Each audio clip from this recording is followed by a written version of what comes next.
Olá, galera. Tudo bom? Bom dia, boa tarde, boa noite. Então, hoje, a partir dessa aula, nós começamos a trabalhar a apostila do segundo semestre, referente à frente 3 dos conteúdos relativo ao edital da Universidade Federal de Roraima. Nossa sequência será ecologia, depois genética e depois evolução, tá? Então, faltam esses três capítulos da biologia, que é referente ao segundo semestre, que se inicia dia 1º de junho e vai até o final de setembro, para a gente vencer esses conteúdos aí, ok?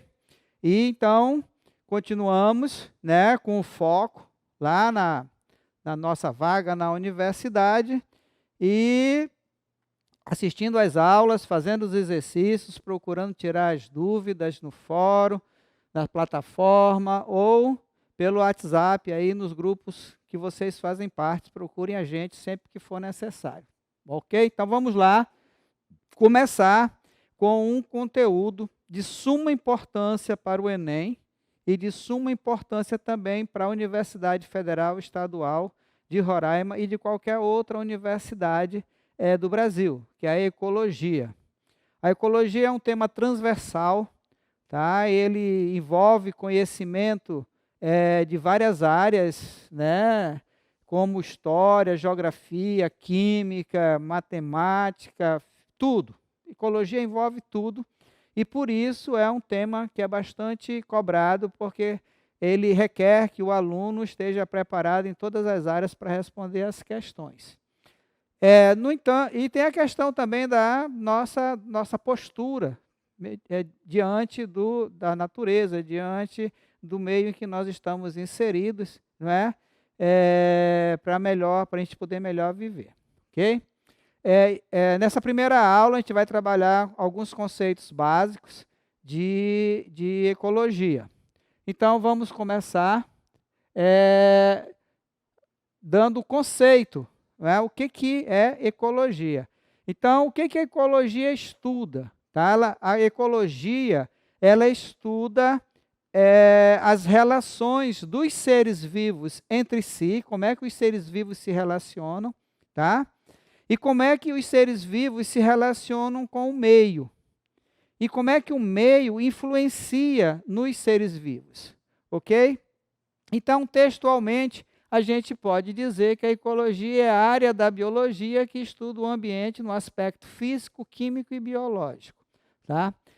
Como eu disse, também podemos definir a ecologia como sendo o estudo da interação entre os seres vivos entre si e deles com o meio.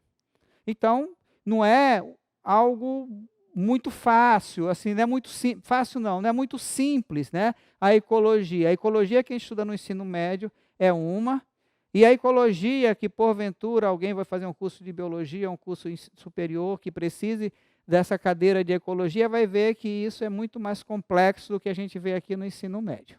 Ok? Muito bem. Para poder entender, já que a gente vai falar de seres vivos, como é que os seres vivos se organizam no nosso planeta? Então, na biologia, de um modo geral, a gente procura organizar do mais simples para o mais complexo. Então, a vida também, aqui na ecologia, que a gente chama de níveis de organização, a gente vai organizar do mais simples para o mais complexo, tá?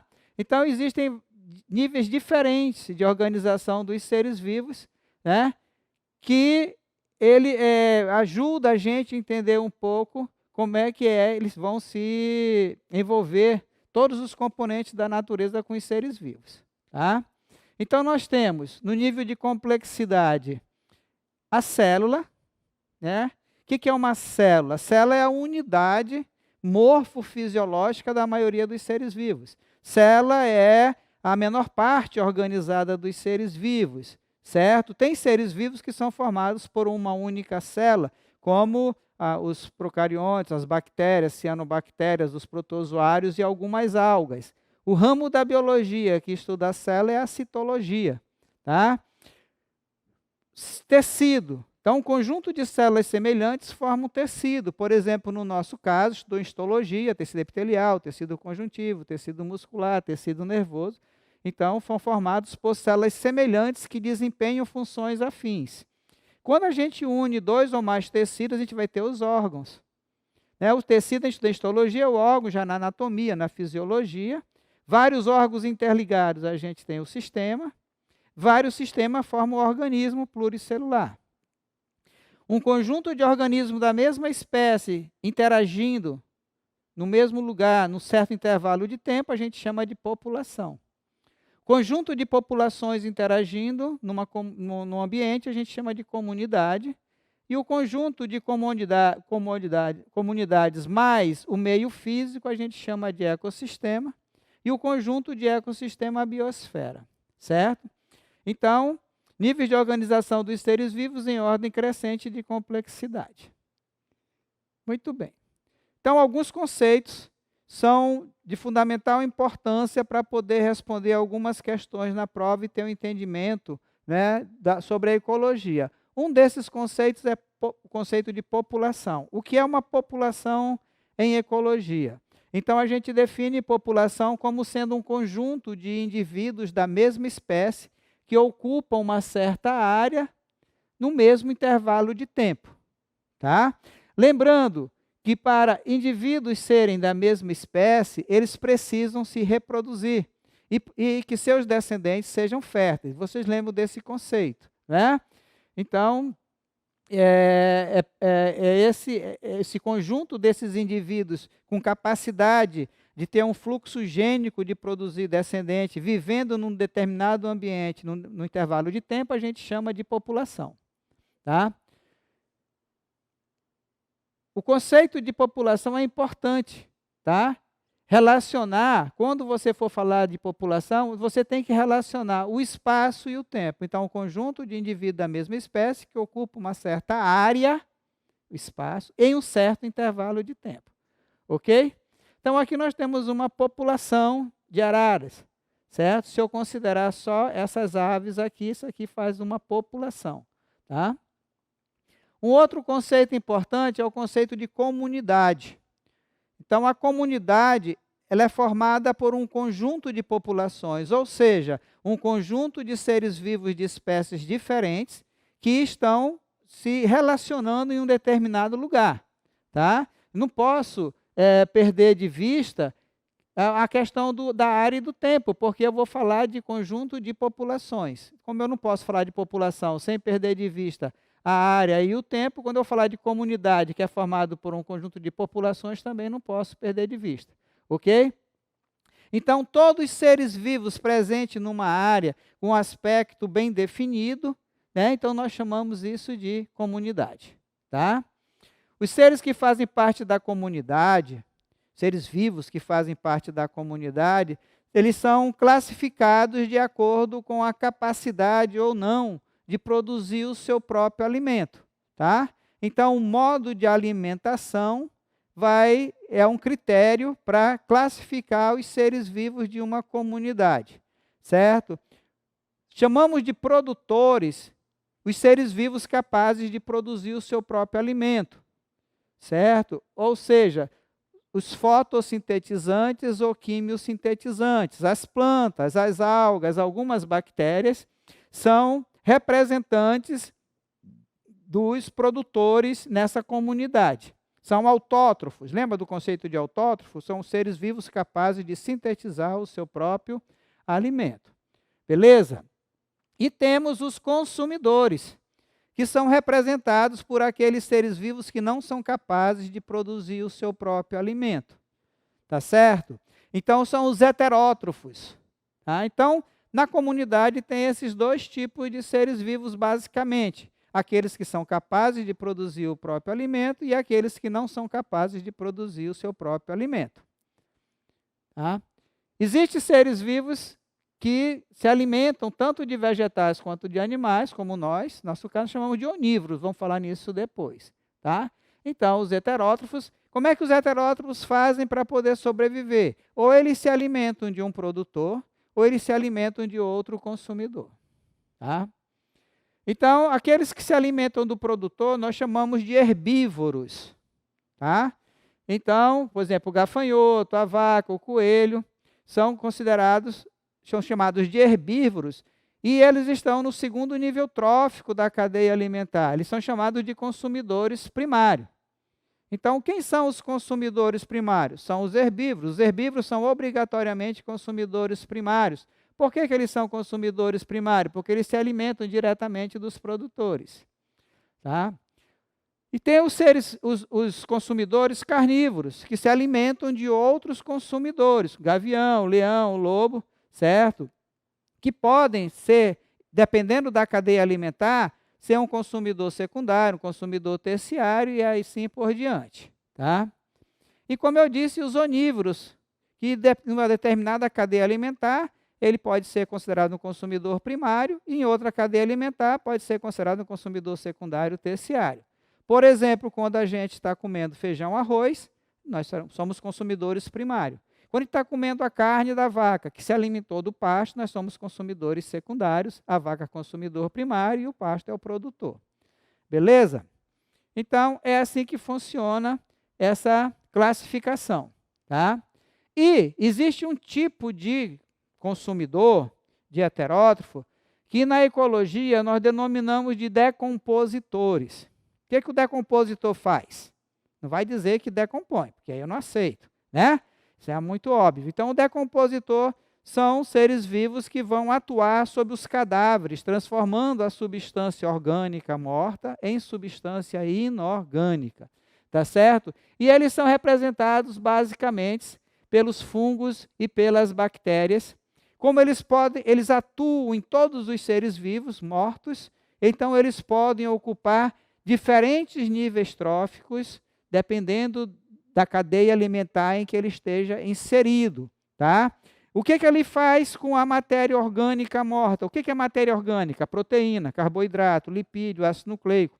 Ele transforma isso em sais minerais, algumas vezes em gás carbônico, amônia e água, e libera isso para ser reaproveitado por quem? Para ser reaproveitado pelos produtores. Então, nós estamos vendo aqui algumas frutas sofrendo a ação dos decompositores.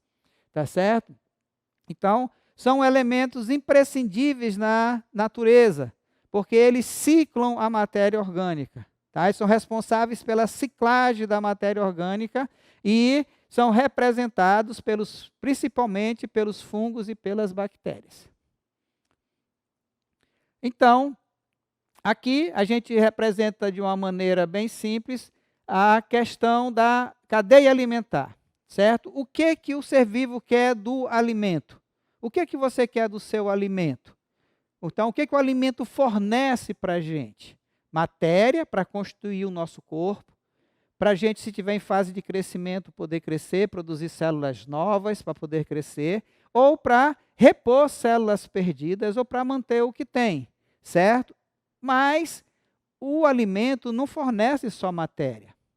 Ele também fornece energia para o nosso metabolismo, certo? E essa energia, ela é oriunda principalmente da nossa principal fonte de energia, que é o Sol, certo? Que entra na cadeia alimentar sempre através dos produtores e ela depois vai sendo passada para os consumidores na cadeia alimentar, sempre com energia sendo dissipada para a atmosfera na forma de calor. Então, ela vai sempre diminuindo depois que ela entra na cadeia alimentar. Então, aqui nós temos um produtor, um consumidor primário, um consumidor secundário e o decompositor. Se ele estiver atuando sobre esse aqui, ele é consumidor terciário. Se ele estiver atuando sobre o consumidor primário, ele é secundário. Se estiver atuando sobre o produtor, ele é consumidor secundário. Tá certo? Cada indivíduo desse aqui nessa cadeia alimentar representa um nível trófico. O primeiro nível trófico alimentar é sempre representado pelos produtores. O consumidor primário ocupa o segundo nível trófico, o secundário o terceiro nível trófico e assim sucessivamente. E o que é o ecossistema? O ecossistema é a unidade básica do que a gente estuda na ecologia. Tá? ele é constituído pelo conjunto de seres vivos que estão se relacionando em uma determinada área, num certo intervalo de tempo, e os elementos não vivos, componentes abióticos que estão envolvidos nesse ambiente. Esses seres não vivos, abióticos, determinam a forma de ser dos seres que habitam esse ambiente. Então, o ecossistema é formado pela interação da comunidade biológica, todos os seres vivos que ocupam aquele espaço, naquele tempo, e os fatores ambientais, abióticos, como água, luz, calor, umidade, salinidade e pH. Tá? Esses fatores, eles determinam a forma de vida que pode sobreviver num determinado ambiente. Tá? Como eu disse lá na introdução, a ecologia estuda a relação dos seres vivos entre si e a relação deles com o meio, e o meio com eles. Então, lembra lá, nós vamos estudar isso em evolução, né? Que o meio exerce o processo da seleção natural, né? E ele vai, então, determinando quem pode sobreviver aí. São chamados, como eu disse, fatores de seleção natural. Tá? No ecossistema do nosso planeta Terra, certo? Nós apresentamos alguns exemplos aqui para vocês. Por exemplo, o rio é um ecossistema, os lagos, oceanos, desertos, campos, florestas, manguezais, cerrados são exemplos de ecossistemas. Tá? Nos ecossistemas existe autossuficiência em termo energético e a ciclagem contínua da matéria, a apuração dos decompositores, né? Como eu disse para vocês, são elementos importantes para a manutenção da vida no nosso planeta, assim como os produtores. Tá? São os dois que não podem faltar. Quem é que não pode faltar numa cadeia alimentar? O produtor e o decompositor. Nós, consumidores, podemos até faltar. Tá? Então, aqui um belo de um ecossistema, né? Todo mundo com saudade. Saudade de fazer uma trilha, né, minha filha? Pois é. Agora tem que ficar recluso em casa, certo? Então, vamos lá, resumindo tudo que nós falamos até agora. Ecossistema, rio, campo, deserto. Comunidade biológica, formada por quem? Produtores, consumidores, decompositores. Quando eu associo os seres vivos com os seres não vivos, luz, temperatura, umidade, salinidade, esse conjunto aqui forma o que nós chamamos de ecossistema. Lembrando que esses fatores determinam como é que vai ser a forma de vida que vai sobreviver nesse ambiente. Ok? Muito bem. E a biosfera? Tá? Então, o nosso planeta, né? Em 1522, Carlos V entregou um globo terrestre, tá, de ouro para o navegador Sebastião del Cano, que ele havia contornado a Terra, provando, né, lá em 1522, que ela era redonda, certo? Muito bem. As grandes camadas que envolviam o planeta receberam em uma deniscência, né, em esfera, em alusão à forma esférica da Terra que foi entregue para o navegador. Tá?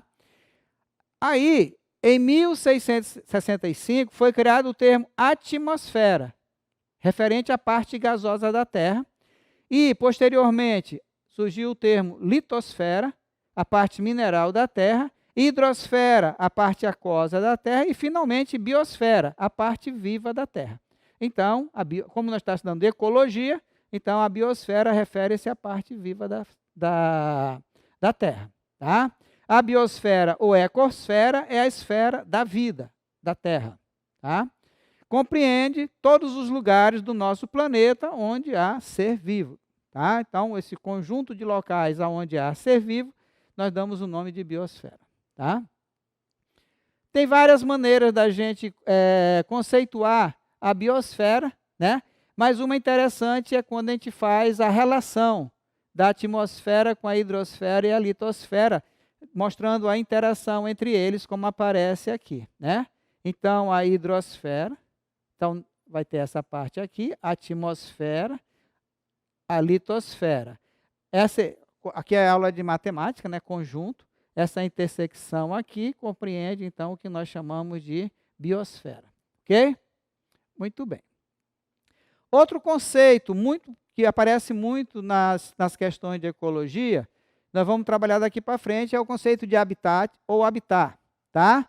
Então, o que é o habitat? É o local onde a gente tem mais chance de encontrar um determinado indivíduo, é onde aquela espécie vive, né? Então, a gente diz que é o local em que determinada espécie vive no ecossistema. Qual o seu habitat? Tá? Então, podemos generalizar dizendo que o habitat de uma espécie é o seu endereço, tá? Fazendo uma analogia, certo? Então, várias espécies podem apresentar o mesmo habitat, tá? No mesmo ambiente, tá? Como, por exemplo, organismos que formam os plânctons, tá? Os fitoplânctons e zooplânctons, eles estão no mesmo habitat, porque eles vivem na superfície da água, tá? Como as algas, as larvas, os crustáceos, moluscos. Então, esses seres vivos estão no mesmo habitat. No ambiente marinho, de acordo com o habitat, podemos definir os seres vivos pertencentes aos plânctons, aqueles que não têm locomoção, eles são carregados pela água, pela onda, tá? Os bentônicos que vivem no substrato, embaixo no substrato, presos ou dentro do substrato, em covas, em cavernas, ou mesmo rastejando lá no substrato, como a estrela do mar, por exemplo, as esponjas, a hidra. E os néctons, que são os seres vivos que vivem no ambiente aquático que têm movimento próprio, tá? Então, os plânctons, organismos sem estrutura de locomoção, tá? São carregados pela água. O plâncton constitui os fitoplânctons e zooplânctons, tá? Os néctons correspondem ao organismo com capacidade de locomoção, então a tartaruga, a foca, o peixe, tá? E os bênton, que correspondem aos organismos que vivem no fundo do mar, tá? Chamamos de fitobento, as algas macroscópicas que se fixam no substrato rochoso a uma certa profundidade, tá? E aí, como eu disse para vocês, os fatores abióticos, eles vão definir quem é que vive naquele ambiente. Então, a luz é um fator abiótico que é importante para a fotossíntese. A luz só penetra na água até uma determinada profundidade, depois ela não penetra mais. Então, dependendo da profundidade, nós não vamos encontrar mais essas algas lá nas profundezas, tá? Os zoobentos podem ser fixos, como a esponja, tá? Como eu disse para vocês, o lírio do mar, tá? Ou móveis, como a estrela do mar, o polvo, o pepino do mar, certo? Outro conceito é o conceito de nicho ecológico. Muita gente confunde habitat com nicho. Habitat é o endereço, o nicho é a profissão, digamos assim. É o estilo de vida do indivíduo, como é que ele faz para viver. Então, a gente define nicho como sendo o papel biológico daquela espécie naquele ecossistema, tá? Normalmente, em questões de prova, a gente se refere a eles pelo seu modo de como é que ele se alimenta, tá? Mas também, quando é que ele se reproduz, que época do ano, se ele é diurno, se ele é noturno. Então, o estilo de vida do indivíduo, como é que ele, papel dele, como é que ele faz para viver, é o seu nicho, tá? Então, para fazer a comparação, o nicho corresponde à profissão. O habitat corresponde ao endereço, tá? E o nicho corresponde à profissão. Muita atenção para esses dois conceitos aqui, eles são conceitos fundamentais para resolver muitas questões de ecologia, assim como de população, de comunidade e de ecossistema, tá? Os níveis tróficos, como eu adiantei para vocês. O que são níveis tróficos? Níveis alimentares, tá? Qual é a posição que o indivíduo ocupa na cadeia alimentar, tá? Então, nós temos alguns níveis tróficos, como, por exemplo, os produtores de alimento ocupam o primeiro nível trófico. Os consumidores de alimento, dependendo da posição, podem ocupar o segundo, terceiro, quarto nível trófico. E os decompositores, que dependendo de onde eles estão atuando, eles podem estar ocupando alguns níveis tróficos variáveis, tá? Então, de um modo geral, os organismos classificados como produtores são fotossintetizantes, autótrofos, tá? Inclui-se, principalmente nesse grupo, para termos de questões, vegetais e algas, mas a gente não pode esquecer que também tem as bactérias, tá? E as cianobactérias, que são também, algumas delas são quimiosintetizantes ou são fotossintetizantes, ok? Os consumidores são heterótrofos, se alimentam de outros seres vivos, tá? Todo animal é um consumidor, tá? O consumidor pode se alimentar do produtor, consumidor primário, tá? Ou de primeira ordem, ou herbívoro, como já foi dito. Aqueles que se alimentam do consumidor primário são os consumidores secundários, consumidores de segunda ordem ou carnívoro. Aqueles que se alimentam dos consumidores secundários são os consumidores terciários de terceira ordem, e assim vai na cadeia alimentar, dependendo da situação. E os decompositores correspondem a bactérias e fungos, também são chamados de saprófitas, ou sapróbios, ou sapróvoros, tá? São eles que que se nutrem da matéria orgânica morta, da excreção, dos excrementos provenientes dos outros níveis tróficos, tá? E devolvem gases para a atmosfera, como o metano, como o gás carbônico, sais minerais para o solo, para ser reaproveitado pelos produtores, tá? E, como eu disse para vocês, ele faz a ciclagem da matéria, a reutilização da matéria. Como é o fluxo da matéria na natureza? Ela é cíclica e constante. Da energia, é acíclica, é unidirecional e decrescente. A energia, depois que entra na cadeia alimentar, a tendência dela é só diminuir. Então, resumindo, comunidade biológica com nível trófico, autótrofo, produtor, primeiro nível trófico. Heterótrofo, consumidor, consumidor primário, segundo nível trófico. Consumidor secundário, terceiro nível trófico. Terciário, quarto nível trófico. Quaternário, quinto nível trófico. E os decompositores. O número de nível trófico varia de ecossistema para ecossistema. Tá? Então, cada situação é uma situação que você tem que analisar, tá? Lá. Muito bem. Então, nós, por exemplo, o homem, nós podemos se alimentar podemos ser herbívoros, nós se alimentando de herbívoros, como o boi, o carneiro, não, carnívoros, tá? De vegetais, arroz, feijão, então nós somos onívoros. Quem se alimenta de vegetais e animais são classificados como onívoro, homem, todos, tá? Coletivo, ok? A cadeia alimentar. O que é uma cadeia alimentar?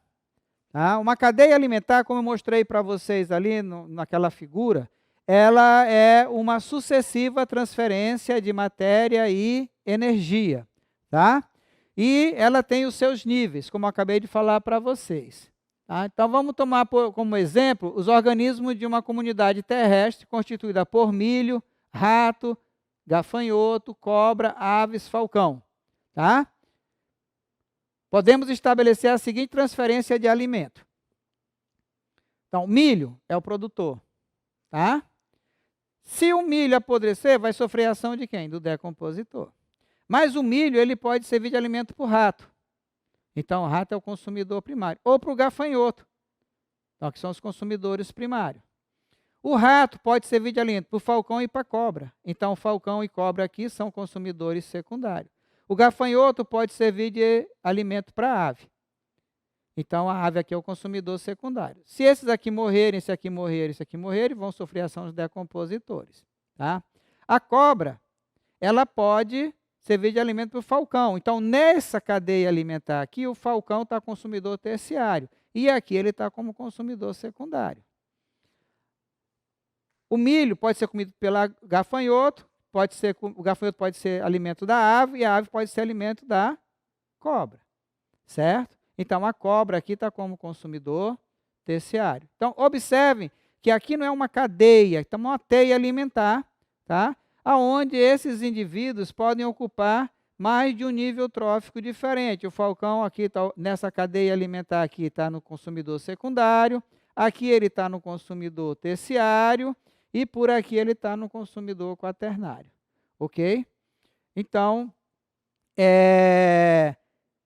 uma cadeia alimentar, ela não representa, de fato, o que está acontecendo. Ela é como se fosse um instantâneo, uma foto que eu tirei naquele momento. Tá? Para eu ter noção real do que está acontecendo ali, o ideal é analisar a teia alimentar ou rede alimentar.